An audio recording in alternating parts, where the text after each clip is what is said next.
Hola, ¿cómo les va? ¿Qué dicen? ¿Cómo están? ¿Bien? Qué bueno. Bien, por suerte. Bien, acá, viniendo a compartir un rato con ustedes. Hola Fernán, mi nombre es Candela y te quiero hacer una consulta. Vos te presentás con un partido, un espacio que se llama Juntos por el Cambio, en una ciudad en la que justamente el espacio gobierna hace 16 años. ¿Qué cambio crees que merece la ciudad? Bueno, buen día. ¿Cómo están? Hola, Candela. Gracias por la pregunta. Bueno, yo creo que en general el porteño valora muchísimo lo que hizo el PRO estos 16 años, ¿no? Una ciudad que tenía serias dificultades, se ha modernizado, se ha mejorado, la gente disfruta el espacio público, el transporte, la capacidad de vivir en la ciudad, ¿no? Lo que yo creo que es el momento y le puedo aportar es centrar un poco más las políticas públicas en el bienestar integral, en las personas, una política más humanista, más centrada en cómo vivís la ciudad, no solamente cómo está la ciudad, que está linda, a pesar de que hay nuevos desafíos con las dificultades económicas y sociales, pero es una ciudad que está linda, que ha resuelto muchos problemas estructurales, pero que se merece ahora ser disfrutada y vivida. Y para eso hay que poner mucho foco, primero de todo, en la seguridad, en que la gente cuando está en el espacio público se sienta segura y transite bien, mucho foco en la educación y preparar a nuestros niños, jóvenes y universitarios para los desafíos que vienen para adelante, ¿no? Y mucho foco en salud para poder tener acceso a los cuidados necesarios. Y por supuesto, trabajar muchísimo en el desarrollo productivo, es decir, sobre qué cosas vamos a producir y vamos a generar oportunidades de trabajo.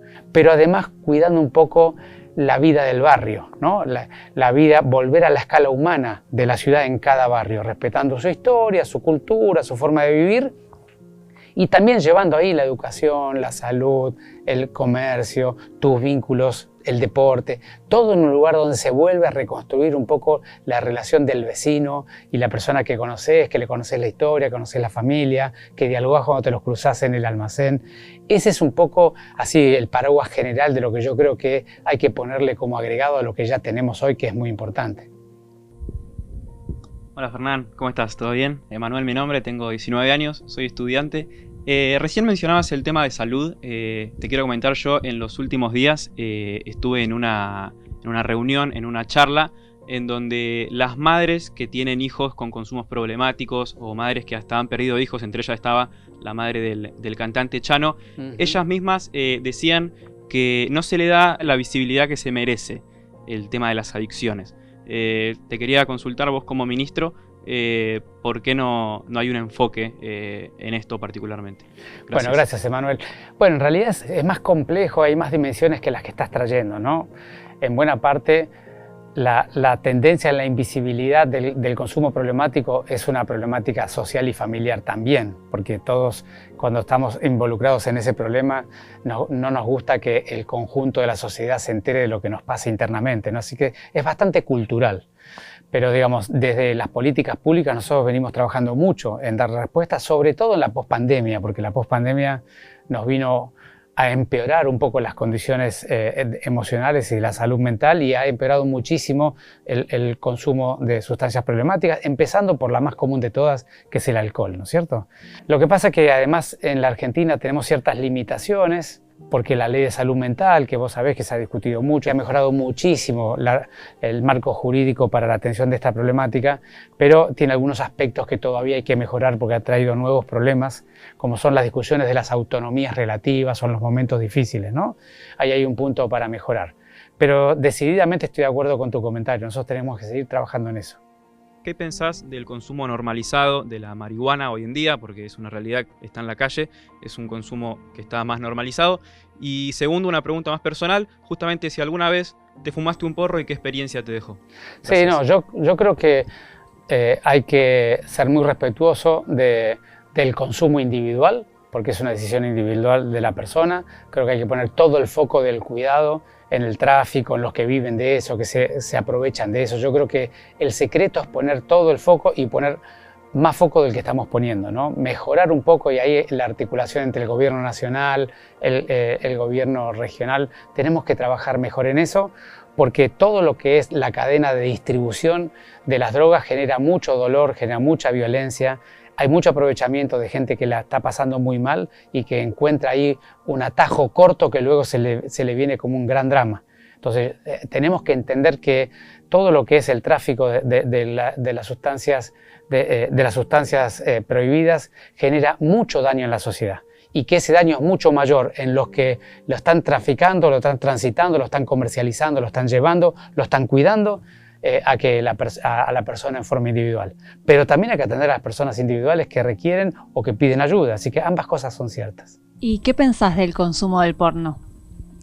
¿Del consumo? Del porno. A mí me parece que es una manifestación de la pérdida del sentido de lo que a mi juicio es el sexo, ¿no? En el fondo, mi concepción del sexo es el compartir la intimidad con una persona con la cual disfrutás compartirla. Y yo creo que tiene que ver mucho con que ese compartir esa intimidad represente un verdadero sentir. Lo que a veces decimos simplemente es que tengas verdadera piel, que sientas que esa persona te da un afecto, te da una emocionalidad, te da una conexión que vos también le das a ella. Entonces, ahí es donde está el principal valor para mí del vínculo afectivo y el sexo. Luego, la expresión del sexo de otros y sobre todo sexos que representan formatos culturales y formatos históricamente así machistas o de cualquier otro formato, a mí no me da para consumirlo, pero entiendo que cualquiera lo pueda ver y eso le puede dar algún estímulo, no me parece un gran tema. ¿Qué tal, Fernán? Mi nombre es Micael, tengo 24 años, me considero una persona no binaria. La mayoría de mis amigos son trans o travestis y particularmente vivo muy de cerca el drama de los varones trans al momento de llevar a cabo sus procesos de hormonización, ya que cada 3 meses, cuando tienen que inyectarse para poder continuar con su transición, se encuentran ante un gran faltante de testosterona en los hospitales públicos y mismo los que tienen obras sociales no pueden acceder a completar con sus tratamientos, a pesar de que la ley de identidad de género así lo garantiza, ¿no? Entonces, ¿qué le podrías decir vos a mis amigos que en este momento te están mirando? Bueno, primero de todo, Micael, tengo que decirte que la ciudad de Buenos Aires, el sistema público, ha sido pionero en el acompañamiento del respeto a la diversidad y al cuerpo de las personas, ¿no? De hecho, tenemos al menos 2 hospitales con 2 centros muy importantes, e incluso de trabajo multidisciplinario, pero también de equipos quirúrgicos para acompañar y la hormonización previa y posterior. Segundo, si en algún lugar no está habiendo un acceso apropiado, mi mail está en la página del Ministerio de Salud de la ciudad, fquiroz@buenosaires.gov.ar. Me indican dónde no está funcionando apropiadamente bien y yo me ocupo inmediatamente de resolverlo. Nosotros queremos dar pleno acceso a los cuidados de la salud para todas las condiciones de salud y para todas las personas que consideren que necesitan un cuidado y un tratamiento. Así que estamos para mejorar si en algún lugar no está funcionando. Hola Fernán, mi nombre es Ludmila, tengo 26 años. Hablaste del sistema de salud. ¿Cómo están hoy en día los sueldos, hablando de los médicos justamente, del sistema de salud? Bueno, te digo primero genéricamente y después vamos a tu pregunta más puntual. Los sueldos en la Argentina han perdido valor en la última década en todas las dimensiones. El sueldo en blanco en la Argentina verdaderamente ha perdido mucho valor y es motivo por el cual muchas de las personas de la edad de ustedes se van a trabajar a otro país, ¿no es cierto? Es decir, es un problema estructural de la Argentina que nos hemos empobrecido y los asalariados representamos cada vez menos la participación de la economía de la Argentina y eso hay que resolverlo en términos genéricos. Los médicos, por supuesto, y los trabajadores en el sistema de salud no son la excepción, les pasa exactamente lo mismo, incluso un poco peor, la inversión en salud va aumentando año a año de manera permanente porque las nuevas tecnologías, los nuevos medicamentos, las nuevas capacidades que va adquiriendo la ciencia médica, va logrando nuevas intervenciones, pero esas nuevas intervenciones luego hay que pagarlas. Entonces, cada año que viene se dice en general que la medicina tiene 3% de inflación arriba de la inflación del país de origen. Así que cuesta 3% más cada año hacer lo mismo que venías haciendo antes. Y entonces vos necesitas acompañar eso con presupuestos. Y para eso tenés que discutir la ampliación de presupuesto que vaya por acceso a más financiamiento y no por acceso a discutir con el presupuesto actual cómo se redistribuye, porque ese es el problema por el cual las personas que trabajamos en el sistema de salud vamos siendo dañadas. Hoy en día muchos jóvenes se van del país. ¿Cuál sería tu propuesta para que no se vayan o sea, que se queden acá en Argentina? Por eso es un eje de la propuesta que tenemos para el gobierno de la ciudad, es trabajar con políticas públicas que faciliten, que destraben, que saquen burocracia, que saquen limitaciones para el desarrollo productivo de la ciudad de Buenos Aires.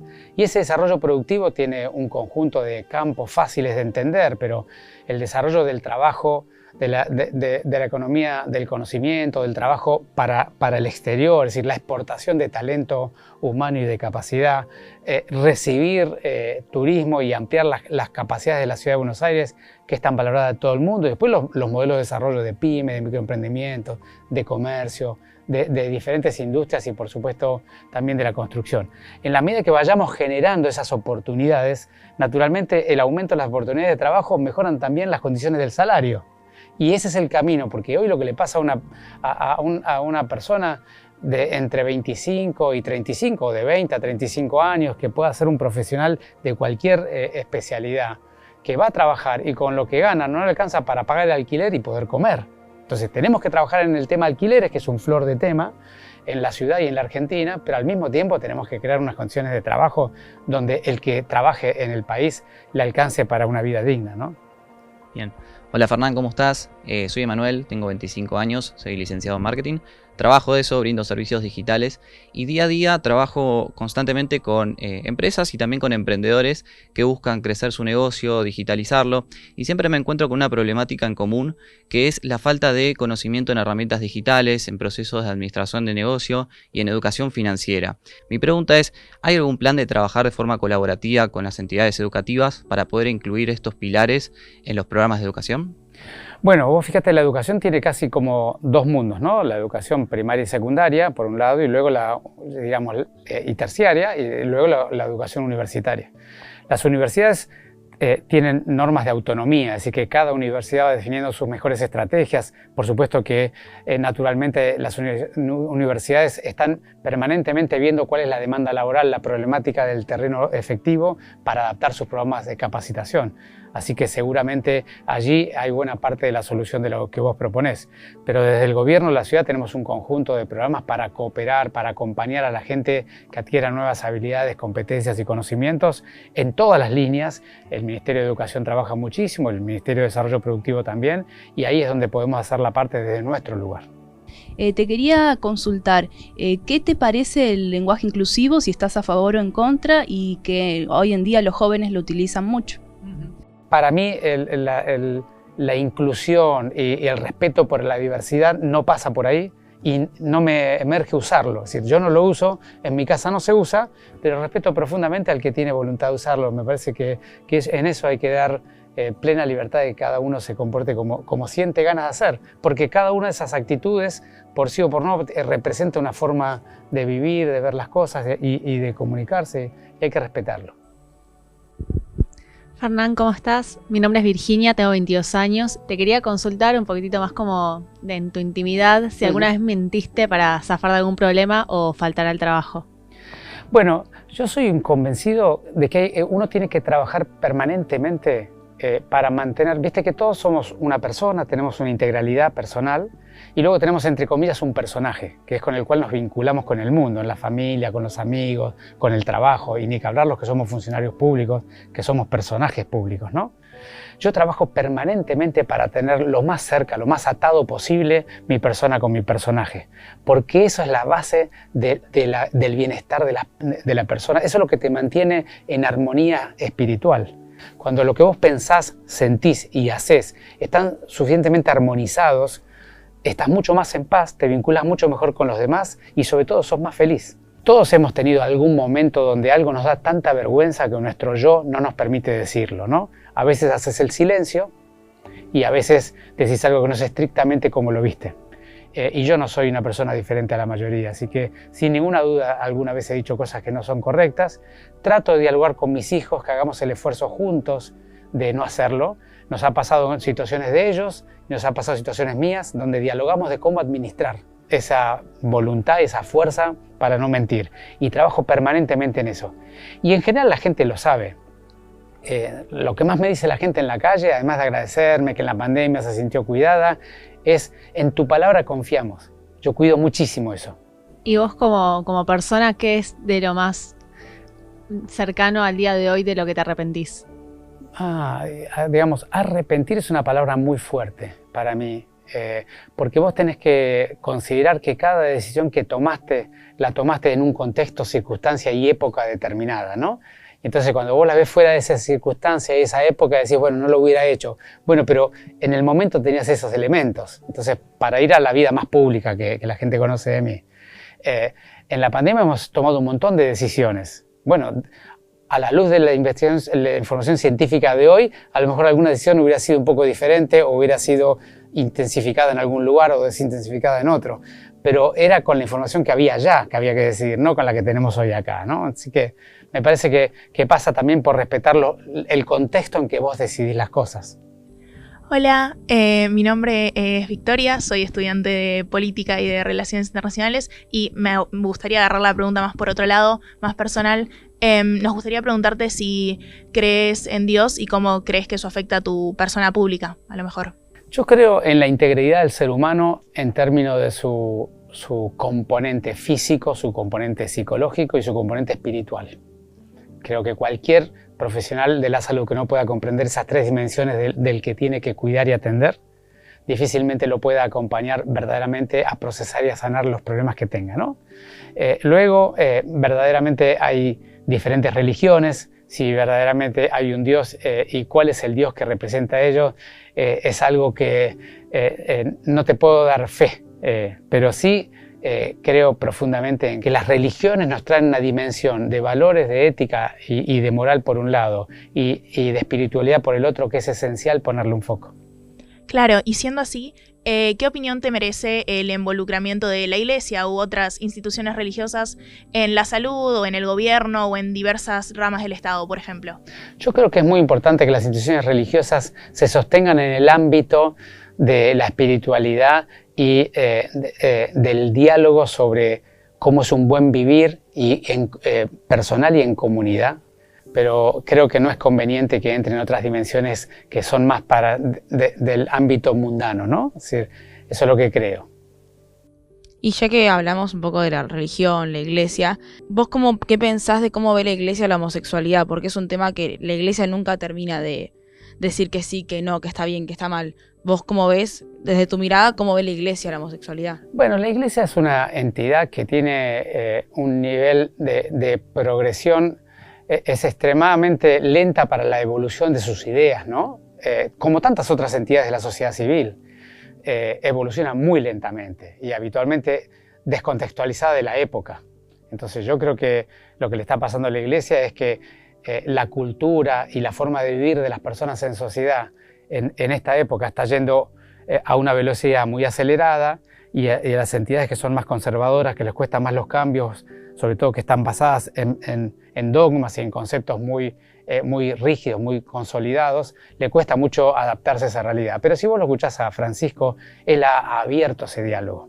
Y yo creo que ese es el camino, abrir el diálogo. Como médico, ¿estás a favor o en contra de la ley del aborto? No, yo ya lo dije en aquella época. Las leyes lo que tienen que hacer es representar lo que en la sociedad está presente, lo que la sociedad está demandando. Y con este aspecto de la ley del aborto ha habido una polarización en la sociedad muy, muy fuerte.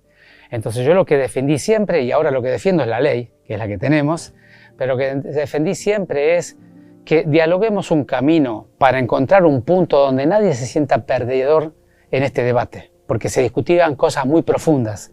Entonces que tratemos de dialogar lo suficiente hasta encontrar un punto de acuerdo. Y yo creo que lo que se encontró es una combinación bastante razonable de un punto de acuerdo. Se encontraron dos leyes, una ley de interrupción voluntaria del embarazo por un lado y una ley que acompaña a aquellas mujeres que tienen voluntad de continuar y sobre todo que intente evitar el embarazo no buscado. Porque vos viste que la cuestión es un vínculo amoroso por un lado, luego viene el embarazo no buscado y luego viene el embarazo no deseado. Entonces, yo creo que hay que trabajar mucho en estos estadios primarios, de estos primeros estadios, porque eso integra a toda la sociedad en la búsqueda. Y luego, por supuesto, para aquellas personas que tengan la voluntad de interrumpir su embarazo, está la ley. La Ciudad de Buenos Aires lo viene cumpliendo hace muchísimo tiempo. Yo creo que es un ejemplo de cómo se hace de un sistema público el respeto por la voluntad de las mujeres. A lo mejor, siguiendo dentro de esta misma línea, ¿qué opinión te merece la situación de la ESI en la ciudad y cómo te parece que eso impacta en la educación de tus hijos también, a lo mejor?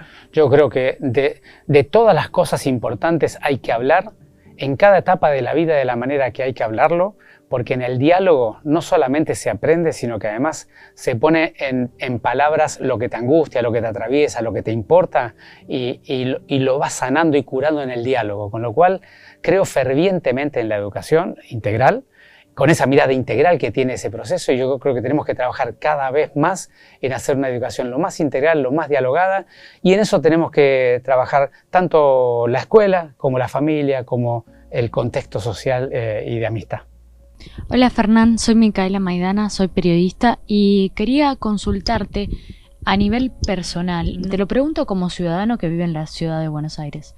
¿Qué crítica le harías a la gestión de Larreta? Mira, más que crítica, yo siempre digo, y lo he hecho incluso con personas de otros partidos políticos, ¿no? Y en la pandemia lo han podido ver ustedes si es que han mirado la tele, porque he estado mucho tiempo allí, ¿no?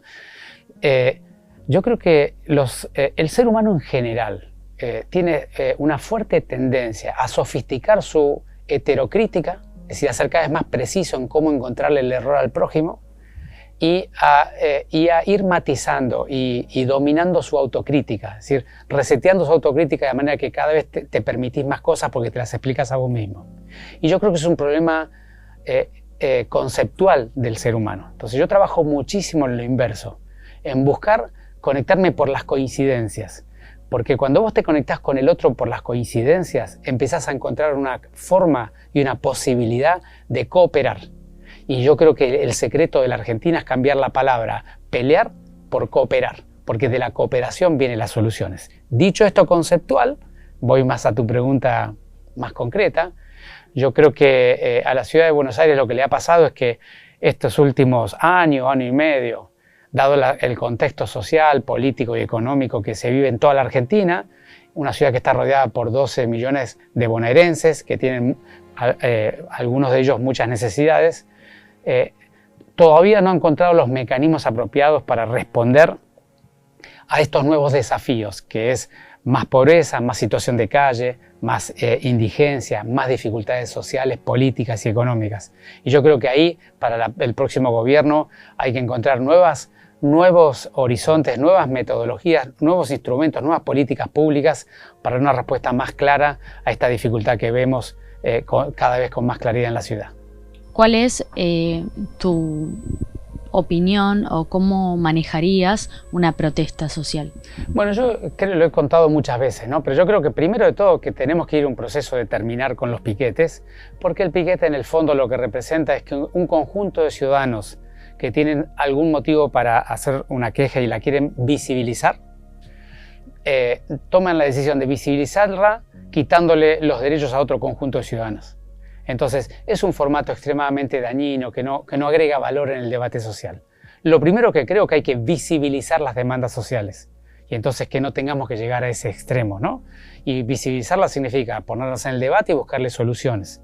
Por ejemplo, los piquetes digamos, que se realizan para el pedido de mejores condiciones económicas, justamente lo que hay que hacer es discutir cómo logramos mejorar la economía de la sociedad y, por supuesto, el modelo de desarrollo económico y productivo de la Argentina. Entonces, primero, visibilizar. Lo segundo es que decididamente lo que no podemos continuar es con esta metodología de entidades intermedias que se dedican a organizar piquetes, porque cuando vos ves qué pasa con los grandes piquetes de la 9 de julio, una parte de ese grupo que está expresándose allí te dice que viene porque lo toman lista, o porque si no le quitan el plan, o no le firman la contraprestación, o le quitan el ingreso económico. Entonces eso es aprovecharse indignamente del dolor del otro. Yo creo que lo que hay que hacer es, el Estado da un plan social bajo unas normas determinadas, es el Estado el que tiene que certificar la contraprestación y no una entidad intermedia. Luego, las entidades intermedias podrán representar otras realidades de la sociedad. Pero yo creo que desmontando la intermediación se van a achicar significativamente las magnitudes de esas manifestaciones. Y para conocerte un poco más, ¿cómo es tu relación con el fútbol? Bueno, yo he jugado mucho al fútbol toda mi vida, he tenido equipos de fútbol en casi todos los lugares donde trabajé o estudié. El deporte en general, yo desde los 12 años entreno corriendo, al día de hoy sigo haciéndolo. El deporte en general me hace mucho bien. No solamente es un tema que es saludable para lo físico, me hace mucho bien para lo psicológico, para lo espiritual.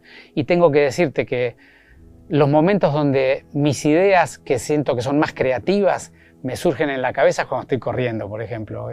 Te lleva el cerebro a una condición con una sustancia que se llaman endorfinas, que te genera una condición de nuevas relaciones neuronales, nuevos aprendizajes, y me hace mucho bien hacer deporte, sobre todo, y me gusta especialmente los deportes de conjunto, porque allí además la amistad, el compartir, el respeto por el otro, son cosas que se ponen en juego. Pero, por ejemplo, ¿hincha de qué equipo sos? O sea, de Boca a morir, soy un fanático. ¿Sos de ir a la cancha? Sí, claro, tengo una platea con mis 2 hijos, vamos, cuando podemos los 3 y cuando yo no puedo van ellos con algún amigo, pero sí, por supuesto. Fernán, te quiero consultar siguiendo con la línea para conocerte un poquito más. En el ámbito personal, ¿hay algo que te deprima, algo que te saque las ganas, algo que te desilusione en cualquier ámbito? Me da mucho dolor, porque deprimir te diría que no tanto, pero me da mucho dolor el sufrimiento social, el sufrimiento, lo que estamos viendo en la Argentina en este momento.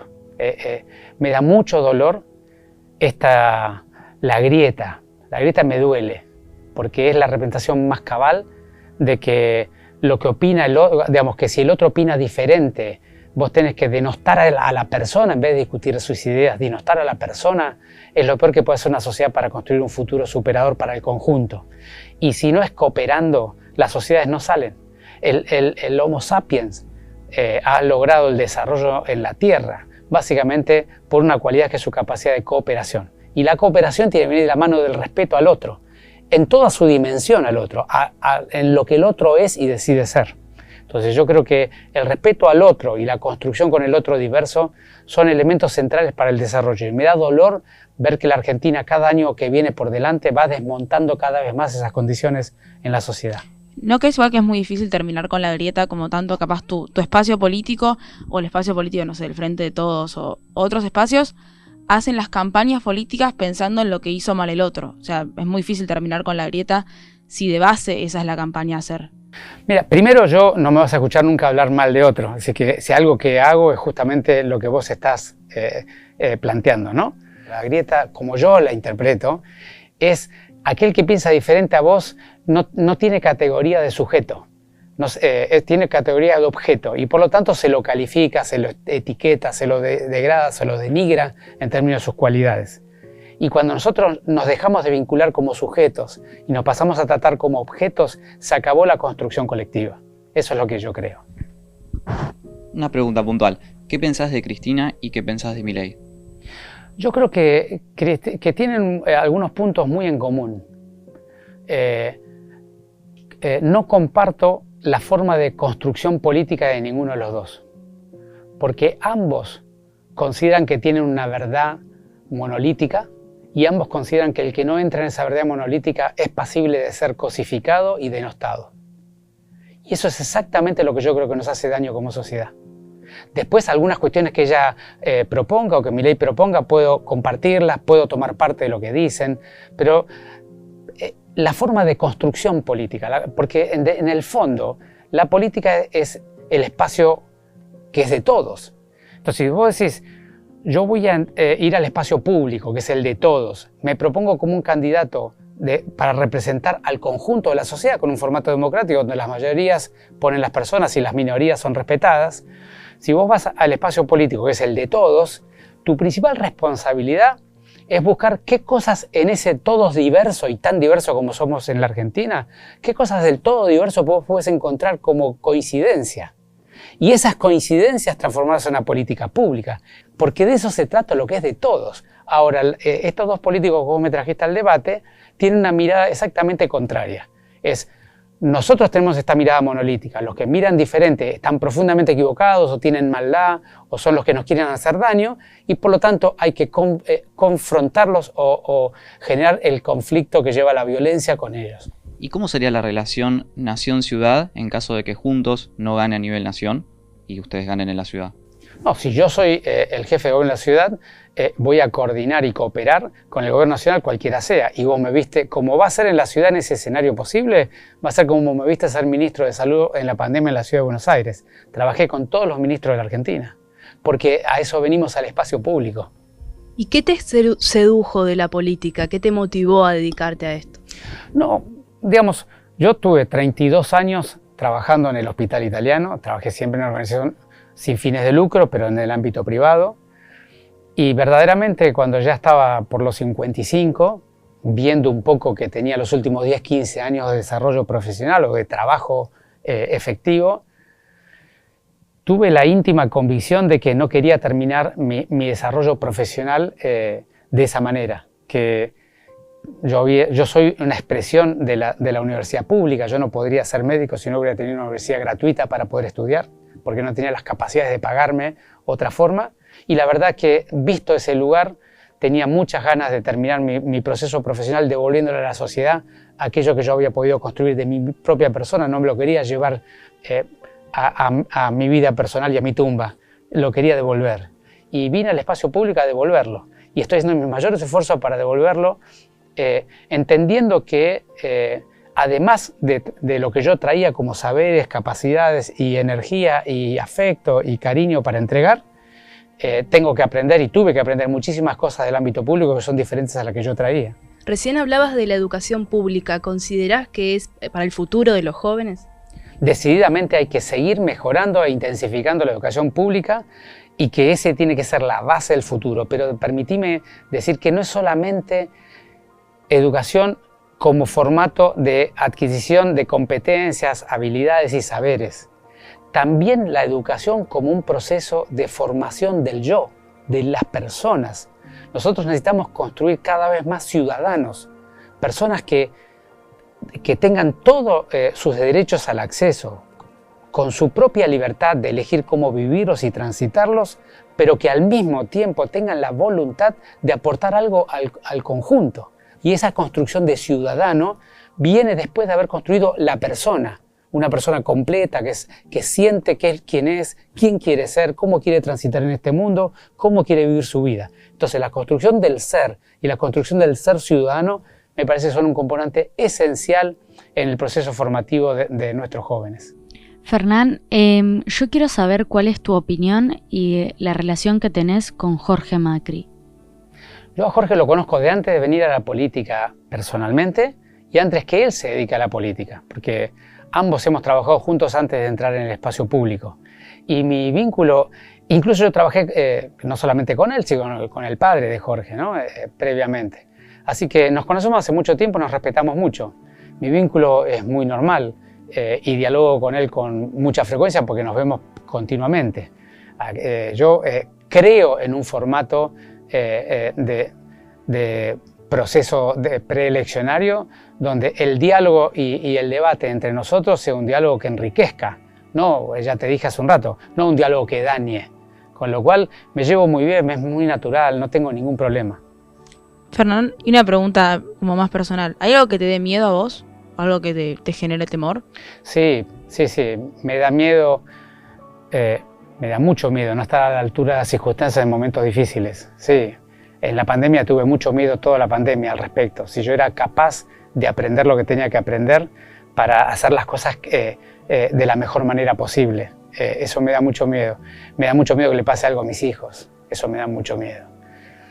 Y seguramente otras cosas más. Ya para ir finalizando, te quiero hacer una pregunta personal. Si pudieras elegir un superpoder, ¿cuál sería? Aumentar mi capacidad de empatía y de comprender en el otro qué necesita para que yo pueda ayudar en el proceso de cooperación. Ni volar, ni transportarte a otro universo, ni tener superfuerza. No, he perdido ya esos sueños. Me quedan sueños que me completan más, que me dan más sentido en mi trayecto de vida. ¿Y te puedo hacer una pregunta? ¿Quién Sí. es tu artista favorito? ¿Quién es qué? ¿Tu artista favorito de música? ¿Qué música escuchás? Bueno, disfruto mucho de escucharlo a Sabina, aunque está un poco fuera de época algunas cosas, ¿no? Básicamente porque es un trovador. Es una persona que, vuelvo a repetir, está un poco fuera de época, pero es una persona que tiene una capacidad enorme de contarte qué te atraviesa en la piel en momentos cotidianos de tu vida, ¿no? Y te lo expresa de una manera espectacular. Así que disfruto mucho. Me gustaba mucho escucharlo a Serrat, me gusta mucho el rock nacional, me gusta mucho Charly, Fito. Bueno, yo soy un poco más viejo, me gusta de esa época. ¿Y qué opinas de la música de hoy en día, que capaz es bastante distinta a lo que era Charly o...? Lógico, la respeto porque es una representación de lo que está emergiendo en la sociedad y en la cultura en este momento, como era aquella en la época de mi juventud. La respeto, me gusta más escuchar aquella música. Gracias, Fernán, por este tiempo. No, gracias a ustedes, lindo momento.